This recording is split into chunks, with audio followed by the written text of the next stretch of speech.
Episode 2 of the Secret Series. It is officially midnight right now, and I'm recording this after the Knicks just lost game 4. They're down 3-1, but that's why I love this. I can just get the microphone rolling and we can go. I don't have to turn on my camera and set up my green screen and do it. We just free flowing. In the episode 1, I do want to say I kind of went back to my typical ways by showing y'all some of the trades and asking y'all for y'all thoughts and opinion, which I'm never against. But I feel like the whole Secret Series is to go against that usual standard that I do. And so going forward, just a lot of series that have good pace as far as episodes dropping and everything like that. Don't be surprised if I just start pulling the trigger and just doing whatever my heart desires at that time. Right now, we're at the pre-draft workout section of the offseason. I think we got like 8 or 10 invites.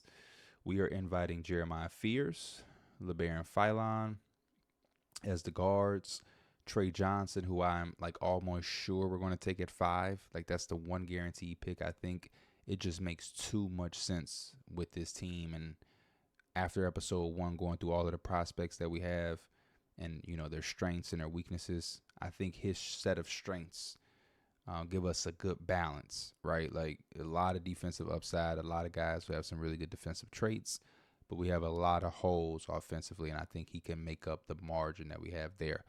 Miles Bird, I think he fits the conversation of balance where he was able to showcase a lot of San Diego State from an offensive standpoint this past year, but he's also one of the few guys to be able to have the usage percentage he had, which was like a 15-16% usage rate with like a 4% block rate and a 4% steal rate, just crazy stuff that you don't typically see. So I think, again, he goes to the conversation of being able to have offensive upside, but also not be a slouch defensively.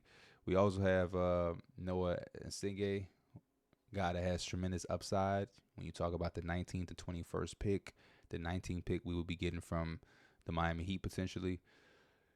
You have to take swings when you're the Utah Jazz. You know, when you have upside staring at you later in the draft, you have to take that swing. That's how the Bucks ended up with Giannis, right? That's how the Nuggets got Jokic. You're not a free agent destination. You're never going to be a team that guy is saying, hey, I'm demanding a trade. I want to go to Milwaukee. I want to go to Utah. So you get your star by taking a upside swing whenever you can and hoping that you can execute the development path for him to reach stardom. So he's intriguing and intrigues me with one of those picks. Thiero from Arkansas. I talked about it in the last episode, just the athleticism, looking for that go-go gadget, you know, athletic freak. He could be that for us. The jump shot is questionable. I think it would mesh with a lot of the other weaknesses for some of the other guys that we have, the inconsistency on the jump shot, but I think he's also somebody that I could see being able to be a stable shooter at some point. And then Carter Bryant. I mean, Carter Bryant really is making it a conversation for me at 5, which is why Trey Johnson isn't the hands-down pick there. I know what Trey Johnson can do. I know how much his strengths match to what we need. But I just love the makeup of Carter Bryant as a prospect. And in this particular draft, where you're not getting Cooper Flagg, you're not getting Dylan Harper, I think everything else is up in the air about what you need, what you want, and what you are looking for in a prospect. And I just think Carter Bryant is intriguing to me because he's only 19. He's already has an NBA body, 6'8", 225. At Arizona, he came off the bench. He shot corner threes. He was excellent cutting, moving without the basketball. And he showed upside, but being able to shoot off the dribble. He improved as a three-point shooter every single month into 2025 as a three-point shooter. Made good decisions, right? Made some not so good decisions, but that's what happened when you're 18. But showed some promise as a potential passer. Nobody that's ever going to lead the league in assists or anything like that, but just high IQ, high feel, things that you can't necessarily teach at this age. And then defensively, he checks every box. 6'8", 225. He's going to be able to guard all over the place. Massive wingspan, block shots, get steals, on-ball steals, passing lane, athleticism to play in transition. Just getting a good player. I think he has a high floor and then he has a high ceiling because if you're able to develop offensive arsenal within some of the skill set that he has. This is a two-way upside pick right here. And you look around the league, you see the OG Ananobis of the world. It's like, I think his floor is like an OG Ananobi. Catch and shoot, play out of the corners, cut, guard, 3-4 positions, can play in transition, finish above the rim. Like, just excellent. And I think, yeah, the floor is a supreme 3-and-D threat. And then the ceiling is this all-star level two-way player that's like modern NBA darling, where he's going to be able to, again, guard a bunch of different positions, make a bunch of defensive plays, and then offensively he can play with anybody because he could, play off ball, spot up, create a couple plays here and there. Like, it's hard. It's hard thinking about the decision I'm going to make at number 5. Then you also have Noah Penda. Again, that later pick, looking for guys with upside, versatility, the perimeter defense, post defense, and three-point shooting that, you see right there with the versatile defender tag. Something to look into. And here's a guy who, Markovic, with the size of 6'10", some shooting potential, just something to look into at that size. Whenever you can get somebody that can shoot it. You saw how well Simone Fontecchio fed in with Will Hardy. So we're going to look that direction as well, get a little bit more familiar with him. And then my boy Rocco. Rocco is a guy that in real life I'm surprised is not ringing names, or his name isn't ringing too many bells as it once was, because it's a guy who has shooting promise at 7'2", blocking shots, rebounding, all type of things. I would not be surprised if he's a guy that people start to get familiar with in real life. But those are some of the guys we're going to invite to the draft workouts. Oh, no. I am so sorry. I had the San Antonio Spurs selected with that. Y'all getting some of my mistakes in real time. Let me make sure I go through again and make sure we select these guys for the Jazz. So I was off camera, I was making sure that the San Antonio Spurs were going to be able to hire Mitch Johnson as their actual head coach. So I switched over to them and put Pop in the assistant general manager role, and Mitch Johnson is the head coach over there. So that's my bad, y'all. Let me undo all of this stuff over here, just so they ain't scouting the exact same guys as us. I don't want to cloud them and what they're going to be doing. Boom. And then maybe make sure that all of my stuff was matched up right. We should have Jeremiah Fears. We should have Phylon. Boom. We good. So we're going to set that through. Yeah. And so for us, what were we able to learn? Moving threes. Noah Penda shot it real well. Trey Johnson didn't shoot it as well as he did at the draft combine. At the draft combine, he led every prospect in moving NBA threes, which was 18, I believe he made. Today it was only 14.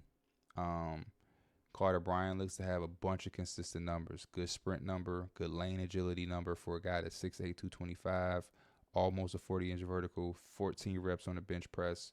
Standing foot jump shot was good. Moving 15-foot jump shot is nice. The three-point shot is consistent. He shot it just as well as a guy that is one of the best scorers or shooters in the draft. Fears didn't shoot it as bad. Did we learn anything about these guys? 74% scouted. Ceiling Andre Miller has potential to develop into something special. Good look stripping this guy. What is his weaknesses? Questionable basketball IQ. What about Carter Bryant? We have him 77% scouted. Rudy Gay comparison. Okay, good leaper, help him crash the boards. Good on-ball defender, can get some steals here and there. Fully able to hold his position in the paint. Slow to grasp new offenses. Often appears unaware. Not bad. Cam Johnson for Noah Penda. Wow. boxes out well, finds a way to pull down difficult rebounds, has a knack for blocking shots, solid defender, seems sturdy, don't think NBA strength will bother him.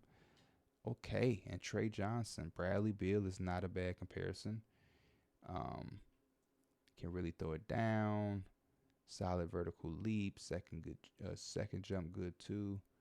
Can expect him to grow a lot as he matures. Has a tendency of missing wide open man a little too often. Yes, that's a real thing with Trey Johnson. He can pass. He has good vision at times, but when he is definitely on his scoring mentality, he can get a little tunnel vision.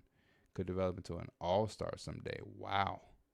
Poor playmaker, doesn't see guys until it's too late, doesn't have a firm grasp on offenses and how they run, has below average low post scoring ability.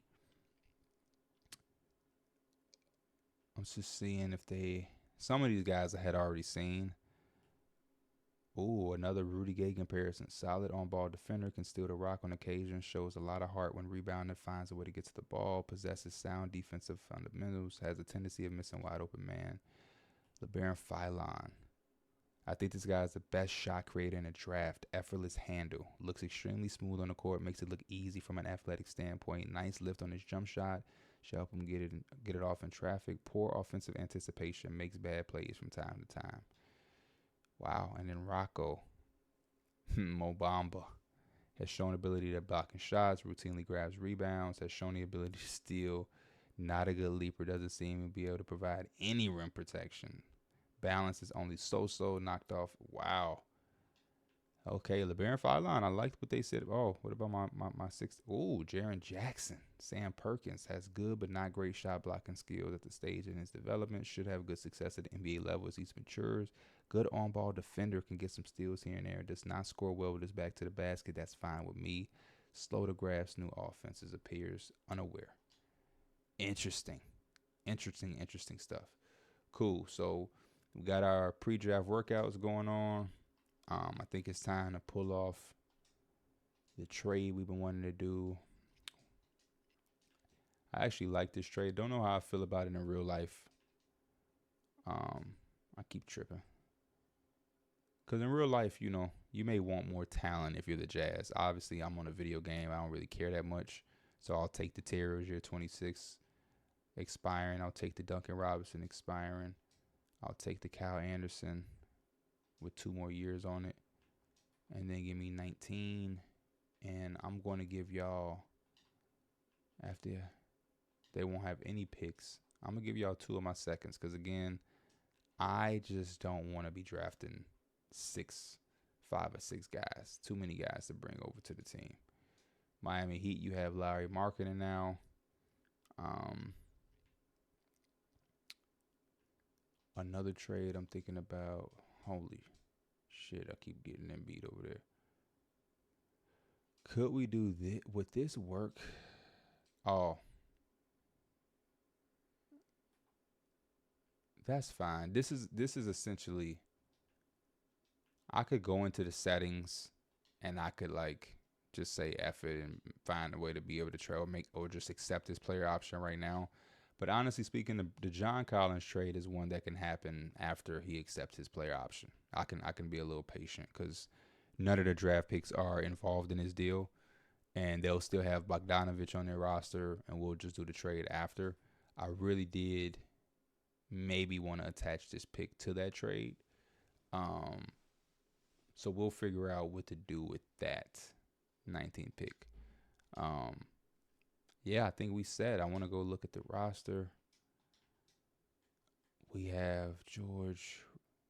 I honestly may just release Rozier. I may just buy him out right now. Just let him go into free agency. And yeah, we just move on. I highly doubt he's ever going to play for us. But then it's do I just let him go? Could he mentor? Could we rejuvenate him and flip him at the deadline? Decisions. Because a part of me has a few ideas of how I want to start the season with this team. I don't know if I want to go right into the fire where it's Keontae George is the point guard, rookie Trey Johnson is a starter shooting guard, 3rd year Hendricks is starting at small forward, power forward is going to be Filipowski and Kessler, and we got a star lineup of guys that are not older than 24, 23 and younger starting lineup. I don't know if I want to do that. So we'll see. We'll see. I'm loving the fact that we got Duncan Robinson, a knockdown shooter. I think he'll be able to come in and help a lot of some of the things we want to do offensively. With that being said, though, I will be rejoining y'all after the draft. I don't want to make y'all sit through this long process of the draft. We'll review all of the picks that we made, the 3 first-round picks that we have now, in just a second. Quick draft recap. Really exciting stuff. Obviously, Flag, Harper, Bailey, the usual suspects. At 5, I ended up taking Carter Bryant. I took the swing. I think we're going to be able to put him in a nice position to be able to grow and develop. We have plenty of time. The Pelicans ended up getting Trey Johnson. Obviously, he has the 76 overall compared to the 73. I'm not really tripping on that too much. Also, down at the 19th pick, we took Phylon. And then at 21, we got Noah Penda. I'm really excited to see what he's going to be able to bring. Got a little bit of shooting, some good size at 6'8", 225 as well, like Carter Bryant, but except he's able to play a little bit more on the inside. Good interior defense, good perimeter defense, solid block and steal, and lacking a little bit on a glass. But I'll just take the defensive upside and versatility with being able to not be a liability on the offensive floor. It was between him and where is my other guy at? Where did he go? There he is. I want to see how this dude ended up looking. Markovic, I'm sorry. 75, 80. What does he look like defensively? 60, 65. Okay, I mean, he rebounded a little bit better. But they were relatively the same. That's what our scout told us, too, that they were relatively the same. In the second round, our pick ended up being Kobe Brea, who 83-point shot, 80 free throw.